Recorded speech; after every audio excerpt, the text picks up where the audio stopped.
excusez-moi. Les liens d'intérêt, tout comme toujours.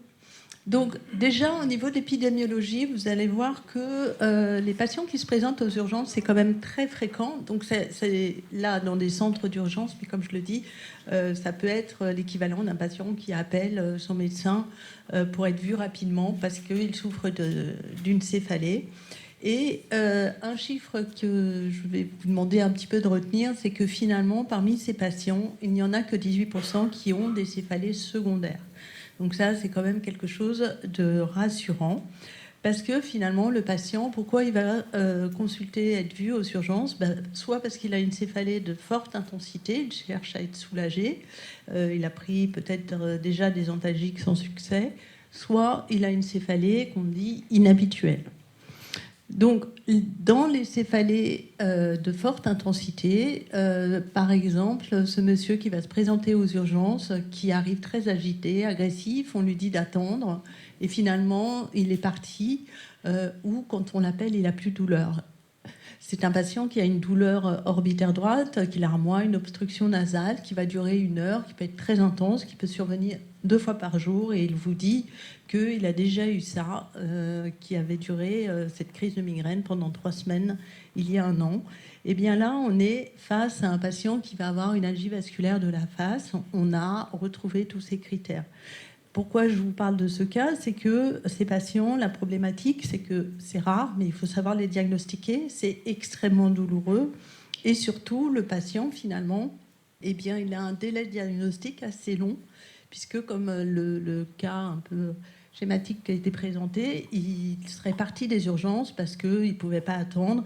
Et puis, au bout d'un moment, il se lasse, la période se finit, l'année d'après, ça recommence. Il se dit, c'est pas grave, ça va durer 2 semaines, je connais, et ainsi de suite. Et puis un jour, il a une période qui se prolonge plus longtemps, et puis enfin, on va poser un diagnostic et lui proposer un traitement. L'autre cas de figure, c'est la patiente qui a des céphalées depuis l'adolescence, pour lequel elle va faire de l'automédication. Elle va se traiter, la crise va durer 1 jour, maximum 2. Et puis finalement, ça s'aggrave petit à petit. Depuis 6 mois, c'est plus fréquent. Le traitement marche moins bien. Et elle finit par se présenter aux urgences parce que là, ça fait 2 jours qu'elle a ces douleurs. Elle n'en peut plus, elle vomit. Et là, on est typiquement face à une migraine. Donc ce n'est pas une céphalée secondaire, ça ne justifie pas de faire des explorations. On retrouve tous les critères. Il y a la notion de récurrence, elle a déjà eu 5 crises, ça dure de 4 à 72 heures, elle a les signes associés cette fois avec les nausées, vomissements. Donc ça, c'était pour vous montrer un petit peu ces profils de patients qui peuvent consulter dans le cadre de l'urgence, essentiellement pour être soulagés, mais qui parfois n'ont pas encore de diagnostic posé. Des diagnostics qui, somme toute, sont assez simples à poser quand on connaît bien ces critères, puisque tout repose sur les critères internationaux et qu'il est assez simple de les avoir sur un petit flyer pour s'assurer, faire checker ces critères et pouvoir poser un diagnostic. La céphalée qui nous inquiète urgente, ça va être pour beaucoup des céphalées d'origine vasculaire. Donc bien sûr, la première, c'est l'hémorragie sous-arachnoïdienne. L'hémorragie sous-arachnoïdienne, ça peut représenter que 1 à 5% des céphalées en urgence, mais il ne faut pas passer à côté. Il ne faut pas passer à côté parce que si le patient se présente et qu'on n'a pas posé le diagnostic, on a un risque, en fait, lorsqu'il sort, qu'il fasse une deuxième hémorragie. On sait très bien que dans un second temps, elle est beaucoup plus sévère avec une morbimortalité bien supérieure. Ça représente donc jusqu'à 30% des céphalées brutales.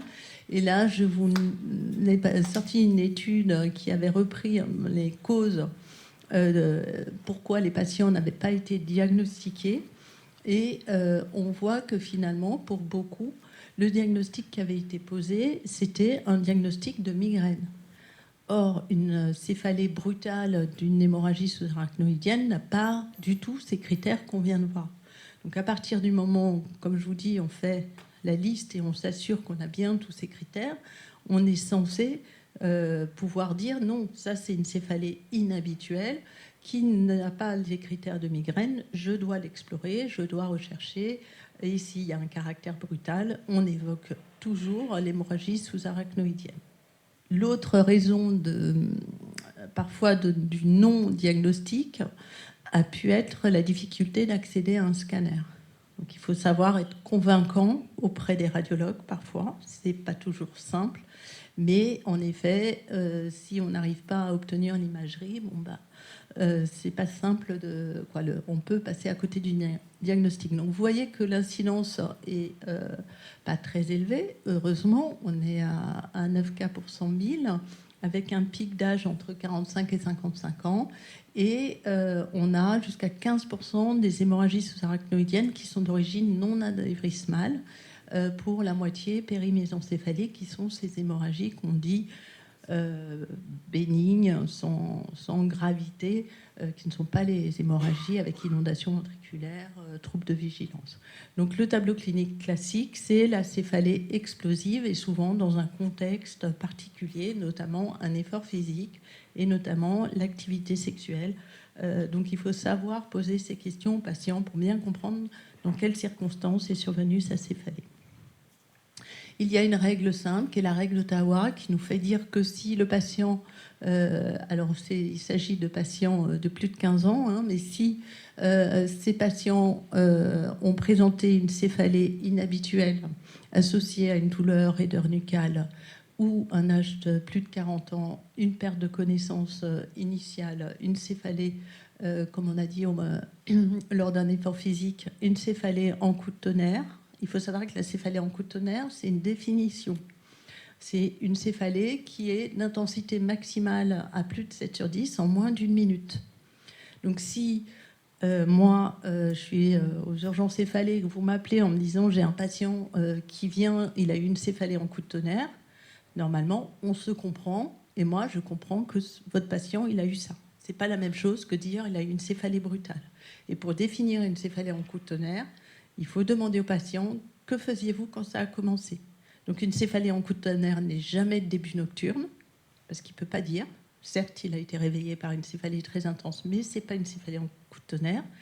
Et il ne peut pas vous dire « Ah ben, je ne sais plus trop », parce qu'elle est très forte, et donc obligatoirement, il se souvient, sauf s'il y a eu de façon contemporaine une perte de connaissance, qui est un signe de gravité qui fait suspecter, a fortiori, une hémorragie sous-arachnoïdienne.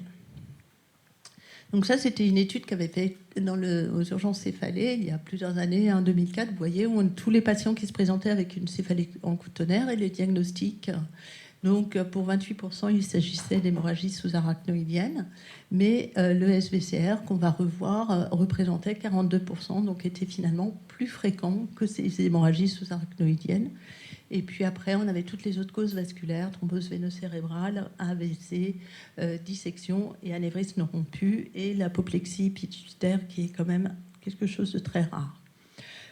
Donc le syndrome de vasoconstriction cérébrale réversible, il s'agit de patients qui vont présenter des céphalées en coup de tonnerre très intenses, dans les mêmes circonstances qu'ils pourraient avoir lors d'une hémorragie sous-arachnoïdienne, c'est-à-dire au cours d'un effort, d'une activité physique, mais ça peut aussi être au cours d'une forte émotion, d'une colère.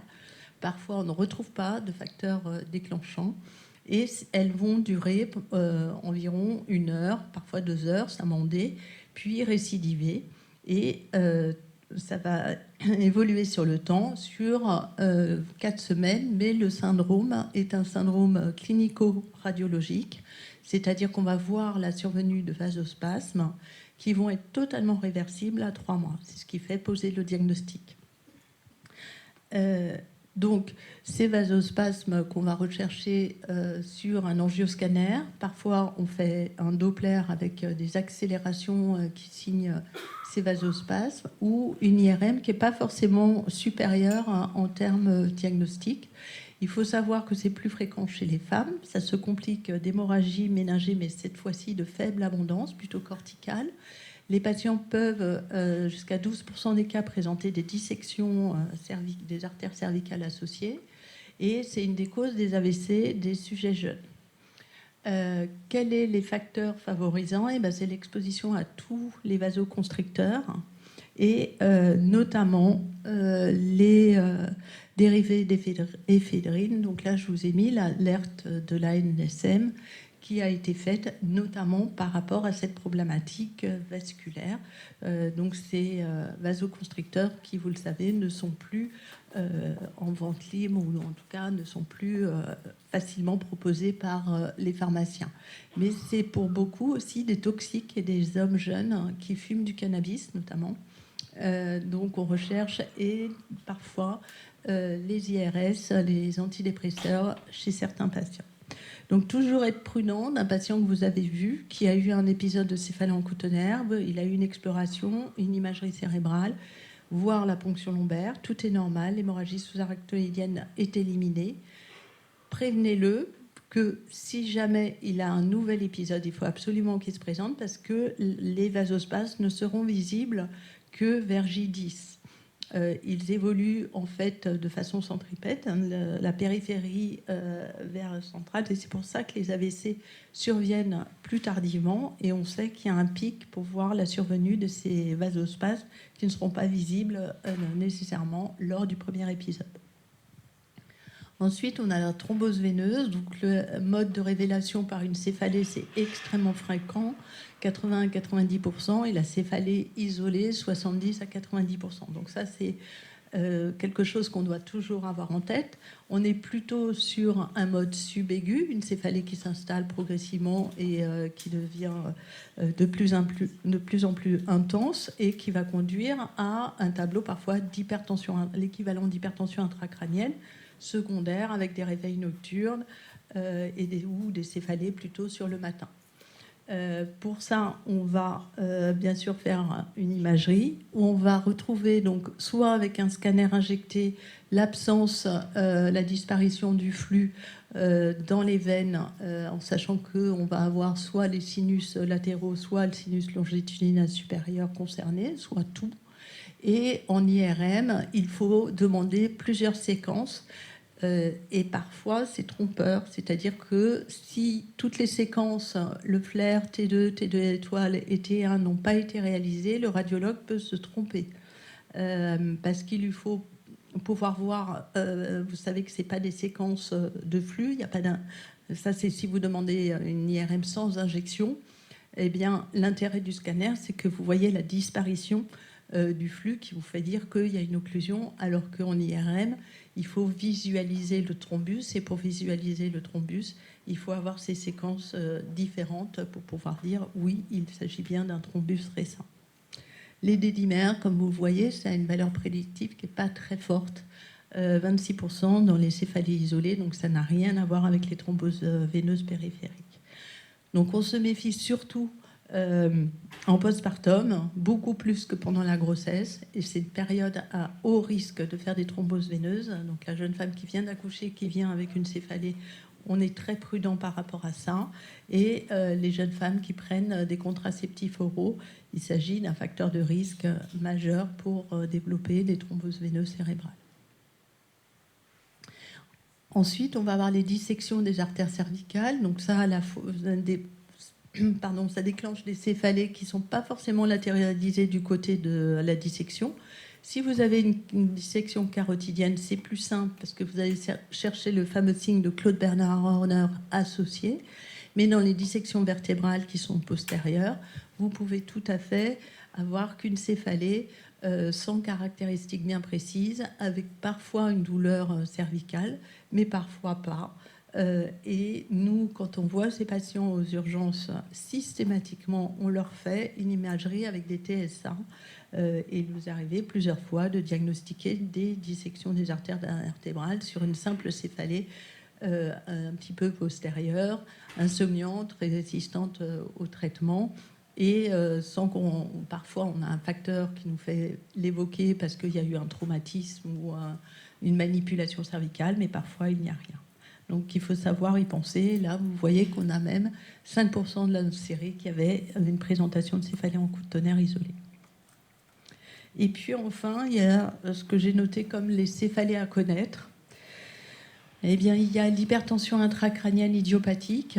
Donc c'est un problème qui devient un vrai problème de santé publique puisqu'on en voit de plus en plus, puisque c'est lié en partie à l'obésité. Donc, ces patients qui vont présenter des céphalées avec un profil d'hypertension intracrânienne, donc plutôt matinale ou insomniante, avec des troubles de la vue signant la présence d'un œdème papillaire, l'éclipse visuelle quand ils vont se pencher en avant, donc brutalement ils ne voient plus rien et ça revient. Et puis des acouphènes pulsatiles qui sont le reflet de la sténose du sinus latéral, puisque c'est une des étiologies évoquées dans les hypertensions intracrâniennes idiopathiques. Pour le diagnostic, c'est l'imagerie cérébrale, mais méfiez-vous, on va avoir ces signes avec l'aplatissement du pôle postérieur du globe oculaire, les sténoses des sinus latéraux, l'aspect celturcique vide, mais il ne faut pas, parce qu'on a un compte-rendu de radiologie qui nous dit signe évocateur d'une hypertension intracrânienne, poser le diagnostic. Il faut compléter avec le fond d'œil et il faut compléter avec la mesure de pression d'ouverture lors d'une ponction lombaire. C'est vraiment l'ensemble de ces arguments qui feront poser le diagnostic. Il y a des patients qui ont des sténoses des sinus latéraux et qui n'ont pas du tout d'hypertension intracrânienne. La prévalence, comme vous voyez, elle a tendance à augmenter, c'est-à-dire qu'on est de 5 à 14 pour 100 000, parce que ça dépend des pays où ont été faites ces études. Et comme c'est corrélé, comme je vous disais, au problème d'obésité, il est sûr que c'est un vrai problème de santé publique aux États-Unis. Ça le devient chez nous, on voit de plus en plus de patients, et ça l'est probablement moins dans certains pays asiatiques. Et l'autre céphalée dont je voulais vous parler, c'est l'hypotension intracrânienne spontanée. Donc là, il s'agit en fait de patients qui vont avoir l'équivalent d'un syndrome post-ponction lombaire ou post-brèche durale sans geste.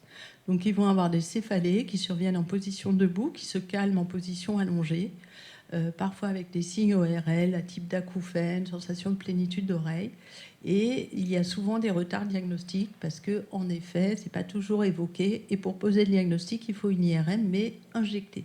Et très souvent, on va demander une IRM pour un patient qui souffre de céphalée, mais pas obligatoirement injectée, ou en tout cas, le radiologue ne va pas l'injecter considérant que ce n'est pas nécessaire. Or, pour poser le diagnostic, il nous faut cette IRM, et vous voyez très bien, c'est cette prise de contraste des pachyméninges, en plus d'autres signes qu'on appelle le score de Berne, qui vont nous permettre de poser le diagnostic. Et donc, ce qui peut être fait si vous évoquez le diagnostic, c'est mettre sur votre ordonnance suspicion d'hypotension intracrânienne spontanée, score de Berne, point d'interrogation, et charge au radiologue de savoir ce qu'est le score de Berne et de vous répondre. Mais ça le sensibilisera pour au moins faire l'injection et s'assurer qu'il n'y ait pas ces signes sur l'IRM. J'en viens, j'ai bientôt terminé, ça va être la fin. Donc là, c'est juste des petits rappels, mais que vous connaissez. La maladie de Horton, toujours évoquée. Tout patient de plus de 55 ans, cas de céphalée inhabituelle, on fait une CRP et on est rassuré.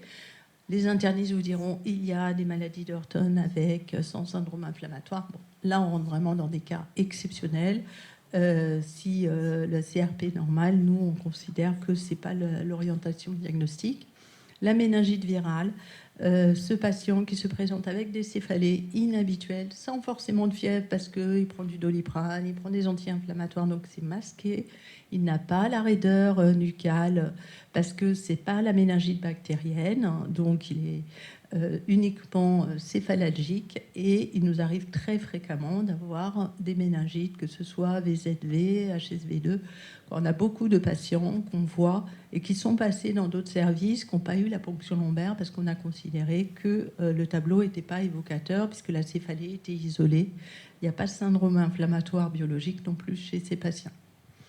La sinusite sphénoïdale, pensez à regarder, on la voit très bien là, hein, vous voyez le comblement du sinus sphénoïdal, mais c'est vrai que si vous faites un scanner pour un patient qui a mal à la tête, souvent on regarde le cerveau et on ne pense pas forcément à aller regarder les sinus, et ça, c'est une cause de céphalée assez classique, et le patient n'aura pas le tableau de sinusite maxillaire avec une rhinorécale, puisqu'il s'agit d'un sinus postérieur qui ne provoque pas d'écoulement nasal. Et enfin, je vous ai mis l'apoplexie hypophysaire, qui est quelque chose de rare, mais qu'il faut avoir en tête. Et normalement, là, le radiologue le voit tout de suite sur le scanner. Donc en principe, voici un petit peu un arbre décisionnel. C'est pas simple, hein, la céphalée aux urgences. Moi, je fais ça depuis plus de 20 ans.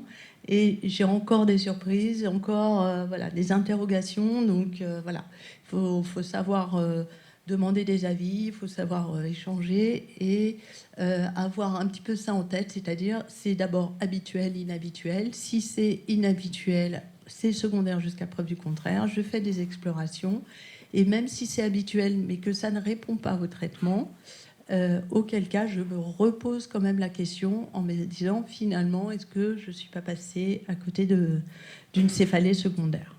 Et pour finir, ça c'était la Snoop List qui a été proposée dans Neurology en 2019. Donc c'est cette céphalée où il y a des signes systémiques, il y a un antécédent de tumeur, ça c'est un déficit neurologique, donc tout ça c'est simple. Il y a bien sûr la céphalée en coup de tonnerre, dont je vous ai parlé. Il y a l'âge de plus de 50 ans. Il y a le fait que la céphalée change. Il y a le caractère positionnel, on en a parlé. Il y a le fait que ce soit précipité par la toux, la présence d'un œdème papillaire, une céphalée d'installation progressive qui s'aggrave, et le contexte grossesse et postpartum. Donc en conclusion, c'est avant tout l'interrogatoire, le caractère inhabituel, et si le scanner ne répond pas à votre question et l'APL, il faut systématiquement bien voir les artères cervicales et aller parfois jusqu'à l'IRM avec injection et regarder l'hypophyse. En vous remerciant.